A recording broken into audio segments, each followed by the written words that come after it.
Hey everybody, welcome back to Obscurities and Miniatures. I am High Lord Tamberlane, and this here is a bag with parts. What parts are these? These are Gorakk the Ripper, which come to us from Mierce's Darklands range. Gorakk is a Gabrax, if I remember correctly, and the Gabrax are the goatmen that they have in their game that are part of the Fomorian kindred. And he was available in 3 different flavors with a Great Cleaver, 2 Cleavers, or the sword and board. I went with the Great Cleaver because it's a big honkin' blade. So if you're not familiar with Mierce's stuff, just about all of their models are resin. They do have a limited range of metals. The metals are pretty nice, but I prefer the resins myself. And detail has always been quite nice. I believe he is going to be a little bit bigger than a regular goatman that Mierce makes, but I could be wrong. He is a Tane, which I believe was their term for, like, leader types. So he's got the Eye of Balor there, got a knife there, got another knife there, spiky bits, of course. No tail. I thought they had tails. You do get your choice of heads. I believe all of these models have a choice of heads included. You either have the armored or unarmored. I'm probably going to go armored just because. And then he's got his trophy rack, because every cool model has to have a trophy rack of some sort to attach on their back. Honestly, every time I see some kind of fancy war banner or just extra bling on a guy's back, it instantly gets my attention. It goes back to my childhood. I don't know why. Cool backpacks full of gear. So we're going to get him put together. He looks like he's going to be an easy build. And we'll see how he looks, because I'm quite curious to see him in the fur.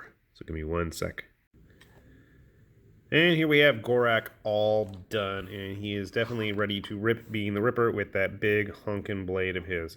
A lot of armor, which is always a nice plus for beastmen. Beastmen always seem to be running into armor in rags or butt naked, and thankfully his butt's covered, and he does not have any exposed genitalia. Just had to prove that because Mierce models tend to have all their junk hanging around, flapping in the wind, especially with the beastmen and the Fomorians. So if you're worried about your kids seeing naughty bits on giant rhino men or goat boys, well, thankfully you're not going to see it on this dude.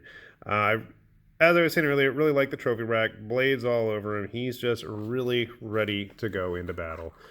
And he scales pretty nicely. I grabbed one of the metal Mierce models. He is a little bit taller, but that's to be surprised. Not to be surprised. He is supposed to be a high-ranking warrior, and he scales pretty well with modern GW. So if you wanted to have a big, burly beastman, with a lot of alliteration there, I think you would not be amiss in owning a model like this. I'm rhyming now. What the hell is wrong with me?